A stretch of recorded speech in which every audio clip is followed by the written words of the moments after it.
그래서 보시면 실질적으로 한 번 더 우리가 DevOps라고 하는 개념을 정확하게 이해하기 위해서 한번 비교를 해볼게요. DevOps가 왜 나왔냐? 여러분들처럼 프로그래머, 소프트웨어 공학과에 지금 대부분 이제 소프트웨어 개발 쪽에 있으시면 뭐 인프라 하시는 분들도 있고, 그런데 프로그램 위주적으로 코드를 짜는 입장에서 보면 에자일과 DevOps를 비교를 해봤을 때 DevOps가 왜 나왔냐? 결국은 CEO, 사장님 입장이라는 거예요. 어떻게 하면 작업 속도가 빨라질까? 어떻게 하면 버전을 빨리빨리 신속하게 할까? 안정성, 이 부분도 중요하죠.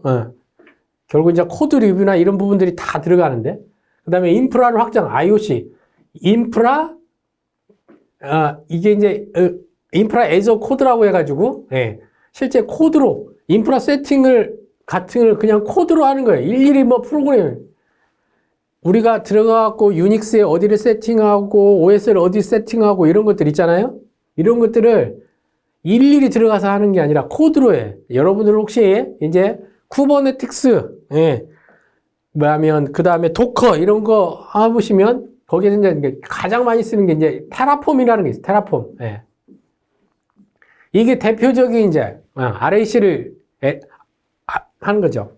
인프라 애저 코드로 인프라를 설정을 해. 그러다 보니까 이제 여기 이런 게 애매해지는 거죠. 내가 개발자야? 인프라 담당자야? 회사 입장에서는 너 개발도 하고 인프라도 다 해.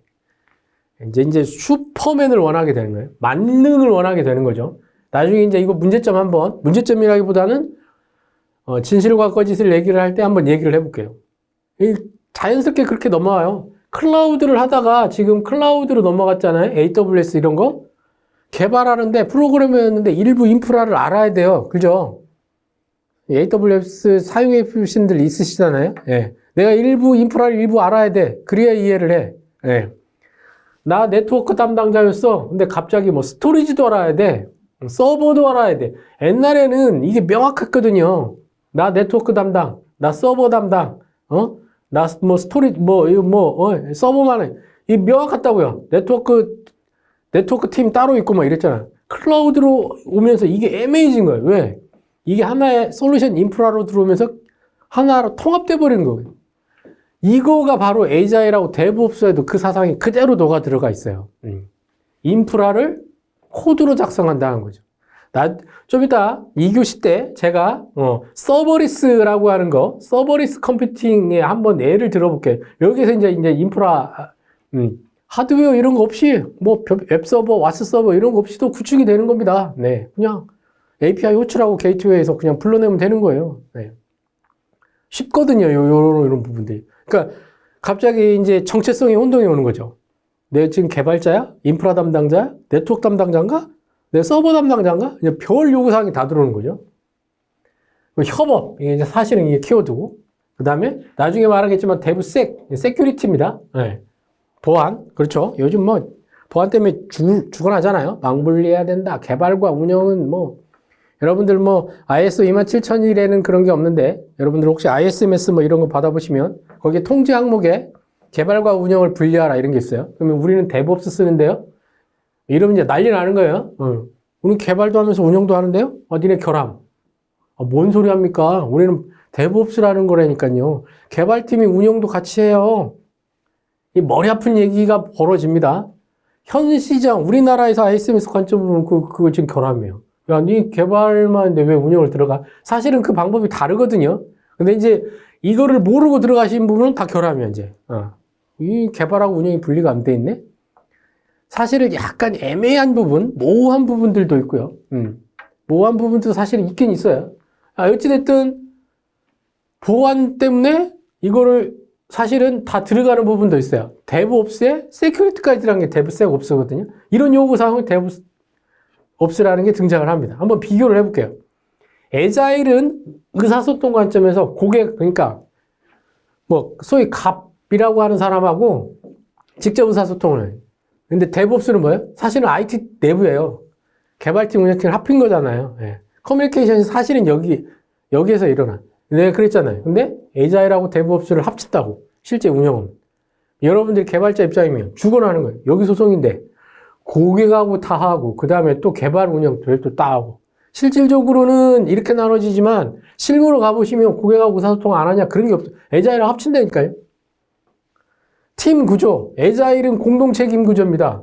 여기는 이 관점은 뭐냐면 애자일은 아까 XP에 뭐가 있다고 그랬어요? 페어 프로그래밍. 그러니까 소스 코드를 짜는데 두 명씩 쌍으로, 그러니까 O 담당자에 북한에 A라는 사람 코드 잘 짜고 있는지 B라는 사람이 감시하라는 거잖아요. 나쁘게 말하면 공동 책임이에요. 근데 데브옵스는 명확하게 기술 세트가 달려져 있어요. 나는 이런 거에 대한 요거에 대한 레파지토리, 난 기술 셋. 구성 간의 기술 셋이 다릅니다. 그래서 특정 작업을 해요. 다르다는. 애자일은 다. 근데 제가 어떻다고 실무로 가면 합쳐진다. 특정 기술이 있는 반면에 공동 책임을 해야 돼. 다시요. 무슨 얘기야? 나 프로그래머인데 공동 책임. 인프라도 일부 관여해야 돼. 서버도 관여해야 돼. 일부 네트워크 관여해야 돼. 5만 가지를 다 해야 된다. 애매해져. 원래는 그게 아닌데 우리나라로 넘어오면서 우리나라만 그러겠습니까? 다 짬뽕이 돼버린 거죠. 합쳐지면서. 그래서 지금 계속 애자리라고 하는 걸 강조를 하고 있는 거예요. 이거 데브옵스를 이해하려면. 피드백은 애자일 같은 경우에는 내부 구성원이고 데브옵스는 고객하고 직접 하는 부분들이 있었어요. 어떻게 돼 이것도? 이것도 짬뽕이에요. 이것도. 네. 다 합니다. 이것도. 네. 피드백을. 네. 피드백 다 합니다. 이거. 네. 그 다음에 툴들. 이 사실은 여기하고 이제 혼용이 되는데 칸보드, 뭐, 대표적인 게 프로젝트 관리할 때 지라, 뭐, 이런 거 써보셨죠? 뭐, 위험관리, 형상관리 할 때 대부분 뭐, 지라 이렇게 많이 쓰실 건데. 데브옵스로는 딱 들어가요. AWS, 오픈스택. 자, 리눅스에서 나온 오픈스택이라는 것도 상당히 중요합니다. 그쪽 소프트웨어. 그 다음에 자동화 도구, 뭐, 팀시티라고 하는 어떤 서버. 여기에는 이런 툴이라고 하는 게 필수사항이에요. 데브옵스라고 하려면 데브옵스를 지원해주는 도구가 필수사항이에요. 여기는 옵션 없어도 되고 있어도 되고. 근데 사실은 뭐 있어야 되는데 여기는 필수사항이에요.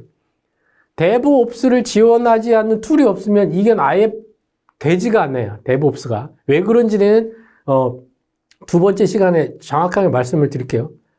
요점 정리를 하면 우리나라 오면서 변형이 돼버렸다는 거예요. 애자일 방법론을 들여왔는데 거기에 데브옵스가 또 들어오면 실제로 IT 입장에서는 나쁜 것들만 다 합쳐가지고 아주 그냥 숨도 못 쉬게 만들어 놓은 거죠. 그렇죠? 네. 고객과 의사소통도 직접 다 하고 개발 운영 다 참여해야 되고 책임은 공동으로 지면서 또 별도의 스킬셋도 가지고 있어야 되고 고객하고 팀 구성은 다 커뮤니케이션 해야 되고 옛날 소프트웨어뿐만 아니라 새로 나온 소프트웨어 뭐 이게 뭔지도 모르겠는데 다 배우라고 그러고. 네.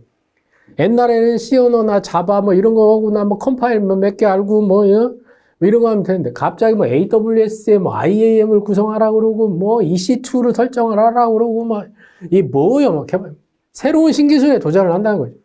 어쩔 수가 없습니다. 이제 새로운 이 IT 기술이 계속 발전하는 거에 대해 그만큼 기술 셋이 크고 어렵고 힘들다라는 거죠. 데브옵스를 얘기를 하는데 그런 어떤 역량과 조직, 나중에 말씀드리겠지만 그런 조직 문화를 받아들이지 성숙하지 못한 데에서 데브옵스를 받아들인다. 개발자는 코피 터지면서 퇴사하는 거죠. 실제로 그런 데도 있고요. 네.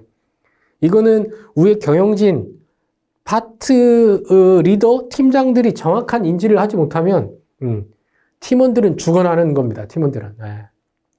엄청난 업무 부하가 있기 때문에 이거는 정말로 신중하게 해보셔야 돼요. 신중하게 도입을 검토를 하셔야 된다. 새로운 우리는 이런 것들이니까 그냥 무조건 해보겠다. 특강이니까 이런 말씀을 드립니다. 무조건 애자일 좋아요, 데브옵스 좋아요 이렇게 말씀드리지는 않아요. 실제로 잘못 적용하게 되면 IT팀이 박살나는 데도 있어요. 실제로 조직 문화하고 안 맞아서 야 우리는 데브옵스 안 맞아. 실제로 이런 데도 있어요. 예. 이런 데도 있습니다. 데브옵스가 야 새로운 패러다임이니까 우리는 무조건 데브옵스 해야 돼. 이거 아니에요. 예. 맞는 데에만 적용을 해야 돼.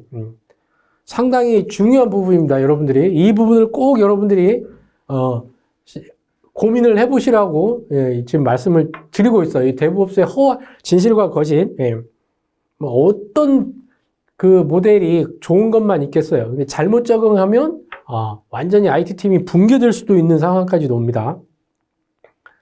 고민이 필요한 부분이에요. 자, 그런데 우리는 어떻게 해야 돼요? 말은 뭐 이렇게 하죠. DevOps, 에자일과 DevOps는 상호 보완하는 관계다. 네. 실질적으로 보면 보완이 아니라 에자일도 하고 DevOps도 하고 그림을 통해서 스프린트로 계속 이터레이션 반복하는 거, 짧은 릴리즈 이런 것들이 되는 거죠. 여기 이제 DevOps는 뭐예요?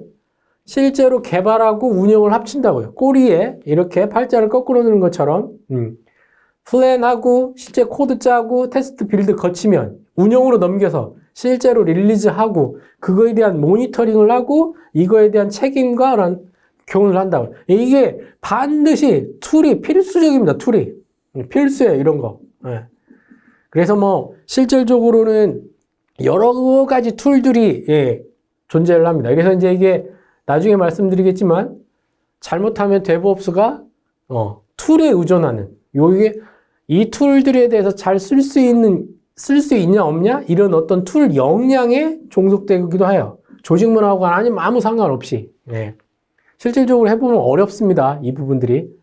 수많은 소프트웨어 툴들을 다 쓸 수는 없잖아요. 엄청나게 많이 들어가는 세상에 존재하는 게 많은데 다 또 외산으로 힘들고 이런 부분들인데 이런 부분들이 있어요.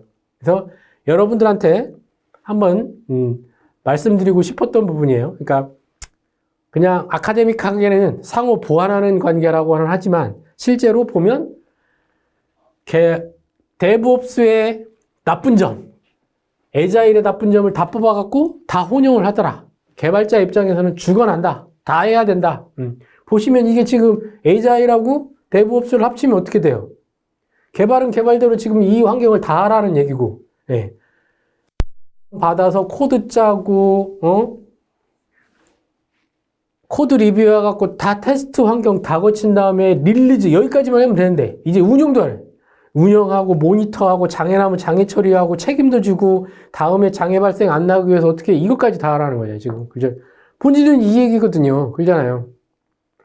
만약에 이게 다 돌아간다라고 하면 이건 뭐예요? 슈퍼맨이잖아요. 만능이잖아. 이런 프로그래머들은 연봉 막 2, 3억 받아야죠. 이렇게 다 할 줄 알면. 여기에서 툴들이 한 50종이 넘거든요. DevOps 쓰는 지원하는 툴들이. 그럼 그걸 다 알고 있는, 이 중에서 10개만 써도 우리나라에서는 탑 클래스 안에 들어가거든요. 진짜로. 여러분들이 하는 지금 이클립스 통합, 이거는 그냥 기본 공통인 거고, 자바 프로그램 들어가는 통합 환경 중에 그런 거 말고, 나중에 두 번째 시간에 설명드리겠지만, 진짜 많은 소프트웨어들이 존재를 하고 있어요. 여기에 이제 핵심이 클라우드랑 묶이면서 더 머리 아파지는 거죠. AWS 기본이에요. 그러니까 도커, 그 다음에 뭐 있어요? 쿠버네티스 이런 거 다 알아야 되네. 이런 쪽에 들어가는 거. 기본적으로. 이미 이런 항목들 하나하나가 쉽냐? 그렇지 않습니다. 또 이게. 많은 고민과 이런 어떤 백서 작업, 문서, 백서들을 다 봐야 돼요. 이게. 거기에 이제 조금 더 들어가 보면 테라폼 이런 것들이 있거든요. AWS, EKS 운영하시는 분들 혹시 테라폼 이런 것들 지금 요거 가상화폐라든지 스타트업 대기업도 쓰고 있고요. ECMC 포탈들 다 쓴다고요. 이런 거. 개발자 조직에서 이거 다 쓴다고요. 쉽게 배워질 수 있는 부분들이 아니에요. 많은 거를 연습해갖고 개념을 이해한 다음에 넘어와야 돼요.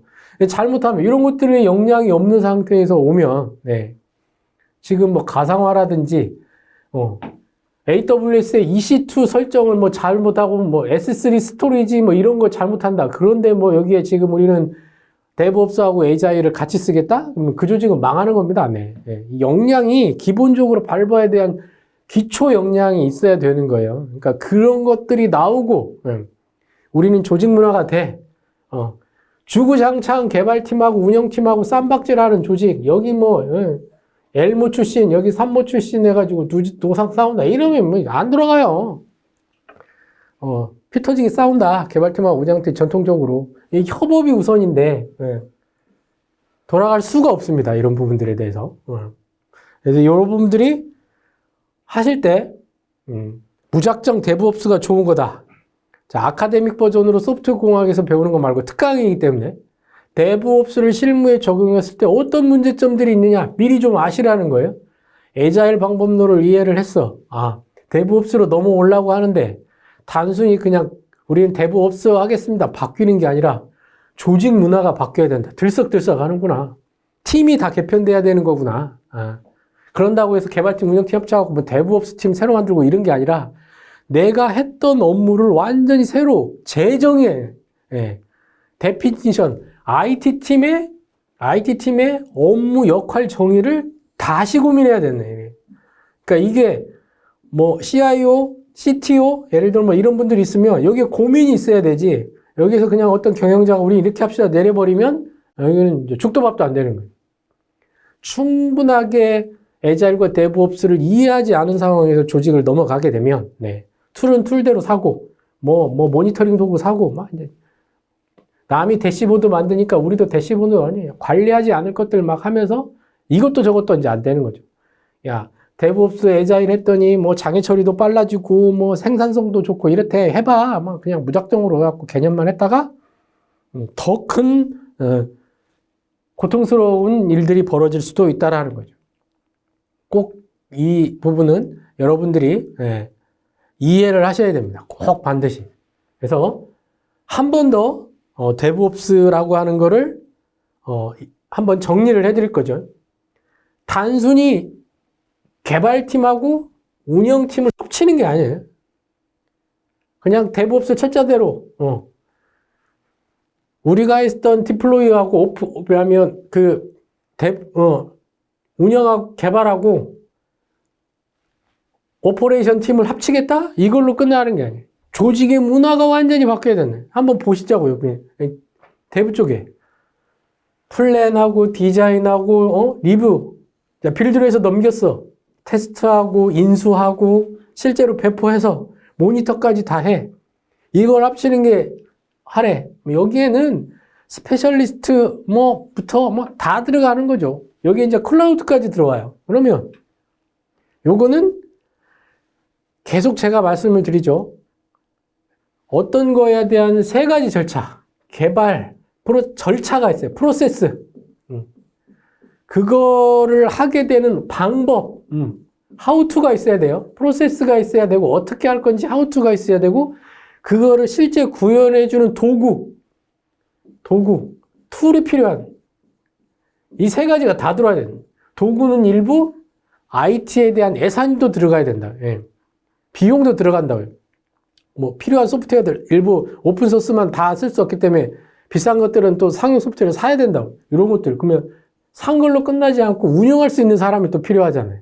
기존 사람들 교육해서 시킬 건지, 뭐를 할 건지, 이런 것들이 다 필요하게 됩니다.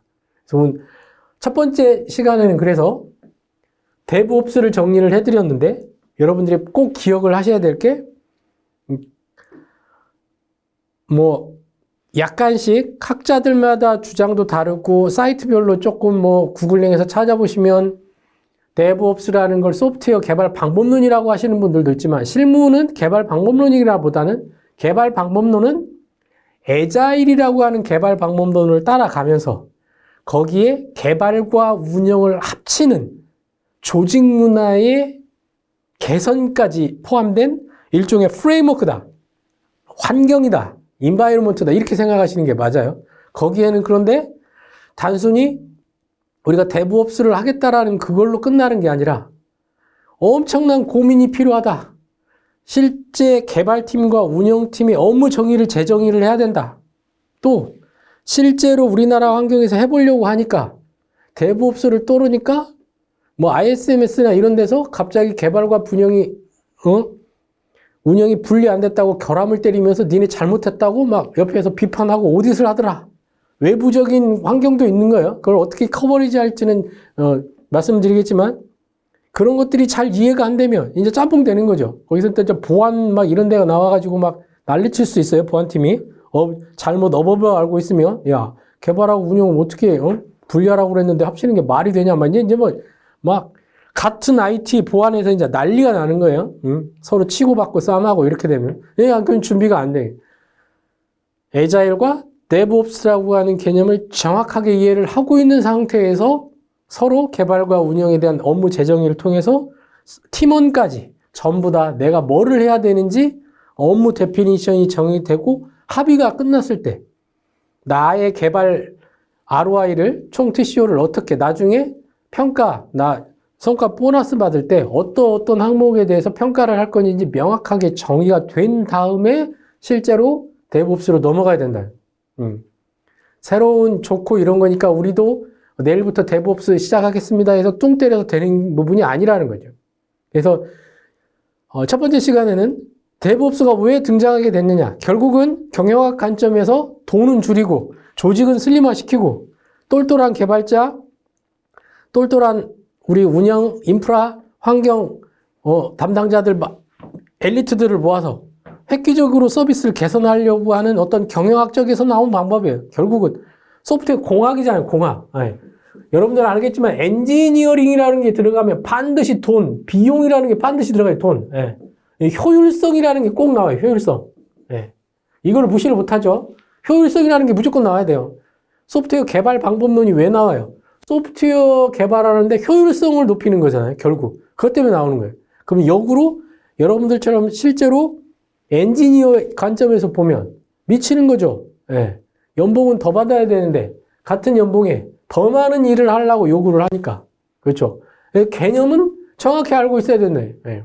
실제로 그거를 내가 받아들일지 안 받아들일지는 여러분들의 자유우사지만 애자일 방법론에서 추구했던 것과 내부업소에 어떤 사상이 있는지를 알고 함부로 사인을 하거나 이래야 된다. 뭣도 모르고 했을 때 이제 그거에 대해서 허덕이고 이 회사 잘못한 것 같다. 퇴사해야 되겠네. 이제 이런 거를 방지를 하려면 그게 필요하다는 거죠. 그래서 계속 말씀드리지만 실제 여러분들 이걸 혹시 특강이 뭐 벤처기업이나 스타트업 사장님도 있을지 모르겠지만 예. 그분들이 어떤 사상을 갖고 있느냐가 중요해요. 예. 그분들의 상경이 틀렸으면 여러분들처럼 월급 받는 입장에서는 자칫하면 예. 너무 많은 리스크에 공면하게 되고 죽도 밥도 안 되는 일이 벌어진다. 예. 개발자가 서버 관리, 인프라 관리, AWS 관리를 하는 일이 벌어지게 된다. 실제로 그런 데가 나오죠. 예. 뭐 ISMS나 이런 오딧 뭐 이런 거 나가보면 업무 분장이 개발자인데 예. AWS 관리하고 그래요. 왜? 사람이 없으니까. 그렇잖아요. 이제 헤게모니가 물론 이제 그거를 억셉트해서 받아들여서 캐리어에서 더 도움이 되면 좋겠는데 그게 또 하나의 인정되지 않은 잡으로 왔을 경우에는 머리 아픈 일들이 벌어진다. 그래서 데브옵스라고 하는 등장 배경, 경영학 소프트웨어 공학 개발 방법론 입장에서 비용은 줄이고 빨리 계산하는 걸로 튀어나왔는데 이게 데브옵스가 나오면서 더 복잡해졌다. 우리가 아카데믹하게는 상호 보완적인 얘기라고는 하지만 실제 그거를 하기 위해서는 엄청난 역량이 필요하다. 이 툴들을 응용할 수 있는 기초 역량부터 조직 문화까지 바뀌어지지 않으면 실제로 운영하기는 힘들다라는 것까지 이해를 하셨으면 좋겠습니다. 네, 데브옵스에 대해서 계속 말씀을 드리고 있는데 한 번 더 이 데브옵스가 쉽게 도입하는 부분이 만만치 않다라는 것을 조직 문화 관점으로 한번 또 말씀을 드려볼게요. 말은 이제 데브옵스 개념 정리라고 했는데 쉽지가 않은 거죠. 한번 보겠습니다.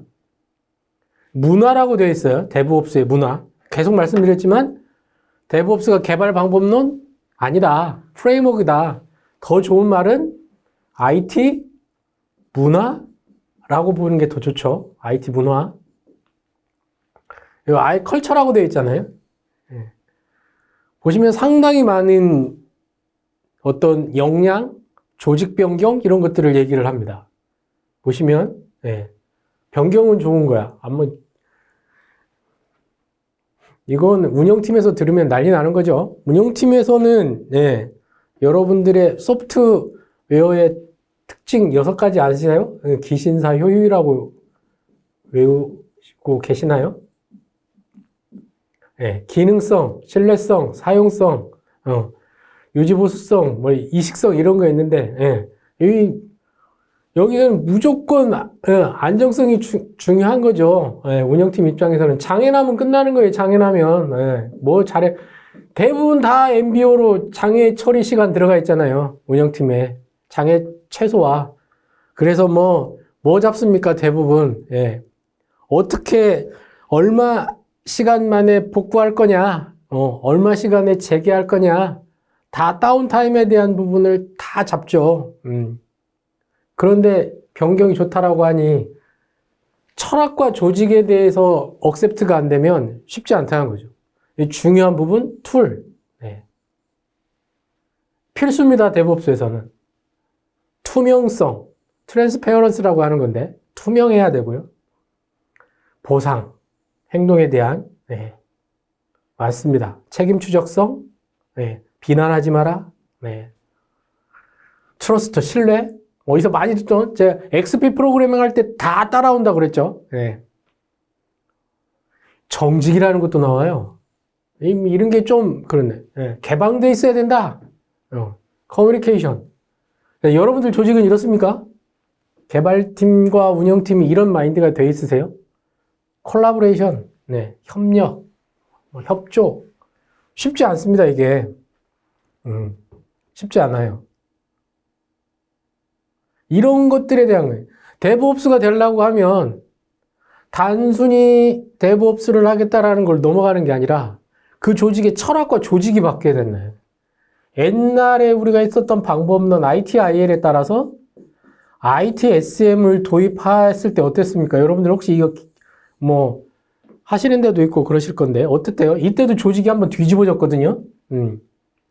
껐다가면 장애나면 평가하고 네트워크 죽었으면 네트워크 담당자 징계 처분 내리고 누가 담면 에라 처리 1분 인초가 숨을 못 쉬는 거였잖아요. 데브옵스로 넘어오면 그거를 다 들어가요.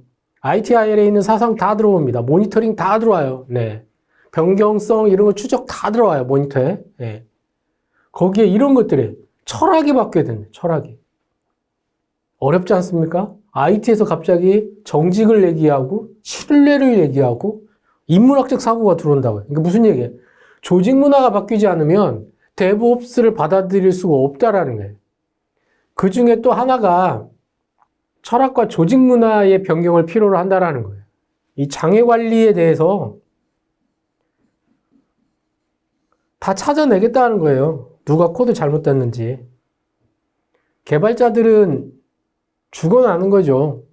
물론 좋은 행위에 대한 보상도 있습니다. 이것도 이제 사실은 평가를 어떻게 할 건지가 정확하게 나와야 돼요. 평가 항목이 뭐가 있고. 근데 여러분들 조직 좋으시겠지만 이 주관적으로 나오는 거잖아요. 관리자한테 이쁨 받았느냐, 찍혔느냐에 따라 이게 달라지는 부분들인데 쉽지가 않다고요, 이게. 물론 너무나 이제 약간 네거티브하게 말씀드려서 죄송한데 우리의 IT팀에, IT 개발팀과 IT 운영팀에 조직 문화가 받아줄 수 있어야 되고 데브옵스로 가려면 조직 문화가 변경이 돼야 되는, 기존 거 마인드 가지고 계속 하는 건 되지가 않는 나예요. 또 말씀드릴 게 아까 중요하다고 말씀드렸는데 이 데브옵스 툴, CI/CD를 지원하는 툴에 대한 역량, 결국 이 역량은 개인, IT팀의 개인 역량이에요. 우수한 인재들이 많아야 된다. 그러니까 실제로 가보시면 AWS 클라우드 잘 운영하지 못하는 팀도 많아요. 회사도. 그러니까 그거를 운영하고 있다는 거는 이미 어느 정도 역량이 된다는 얘기예요. 그렇죠? 우리는 CI/CD 프로세스가 구비되어 있어? 그러면 소스 코드에 대한 인터그레이션과 디플로이먼트가 형상관리 자동화 툴, 젠킨스나 여러 가지 SVM 뭐를 통해서 형상관리 버전이 다 되고 있고 딱딱 지켜지고 있다?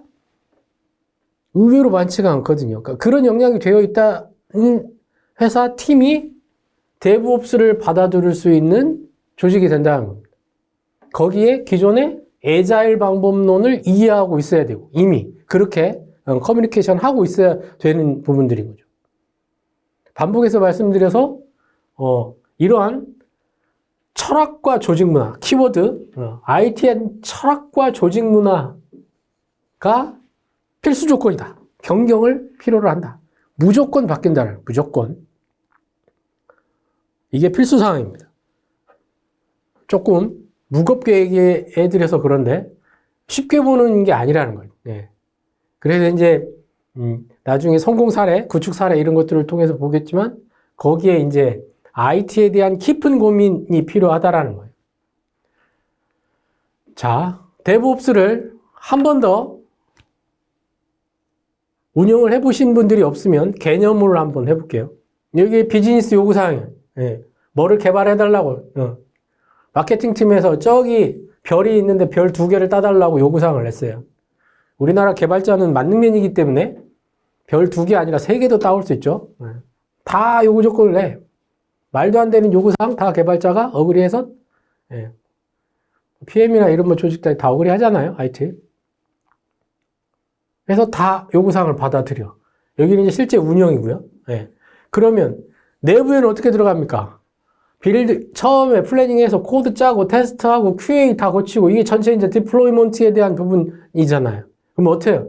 인스펙션, 코드 리뷰처럼 다 소스 코드 뭐 잘라면 다, 엘라브 협력하고 건축하고 트레이닝 이게 이제 우리가 여러분들이 이 방법론이 이제 들어가는 방법론들이 이렇게 4가지로 이제 것들이 있어요. 이게 이제 에자일이라고 하면 에자일은 어떻다고요? 운영 관점은 아니라고요. 그렇죠. 여기까지 운영 넘기는 건 따로 있어 대부분. 이게 방법론이잖아요. 방법론, 소프트웨어 개발 방법론. 빠르게 개발하는 거예요. 여기까지 전이할 때까지. 실제로 운영 단계는 아니에요. 그런데 DevOps는 어떻다는 거예요? 실제로 전이 트랜지션에서 아예 오퍼레이션 부분까지 포함이라는 거. 오퍼레이션까지 포함. 그래서 개발과 운영이 통합되었다고 얘기를 하는 거죠. 이 앞에를 그러면 포함을 안 하냐? 또 다 포함을 해요. 그래서 합쳐진 거라고 계속 말씀을 드렸죠. 합쳐졌다고 말씀을 드리는 거예요. 요거는 개발 방법론에 다른 거에서 이제 쓰고 있는 4가지 형태인 건데, 보통 이제 이거를 전이라는 걸로 이제 트랜지션을 우리나라 뭐 번역을 하는데, 실제로 이제 코드 다 배포해갖고, 빌드 돼가지고 실제로 현업한테 배포된 거예요. 완전 QA를 거쳐서. 그걸 이제 트랜지션이라고 합니다. 실제 근데 에자일 방법론에서는 개발과 운영이 분리되어 있기 때문에 여기까지고 넘어오지를 않는다. 운영은 딱 이제 운영팀에서 받아서 하는데 여기는 운영도 같이 되는 거죠. 운영까지. DevOps는 그래서 이 부분을 포함한다라는 거예요. 그러니까 어떻게 됩니까? 운영에 대한 스킬셋도 다 가지고 있어야 되는 거예요. 개발자가 소스 코드를 다 만들어서 실제 배포까지 하고 실제 운영도 하는 장애남을 다 처리하고 DevOps에 대한 개념입니다. 여러분 조직에 팀에 회사에 적용 가능하시겠어요? 고민이 필요한 부분입니다. 실제로.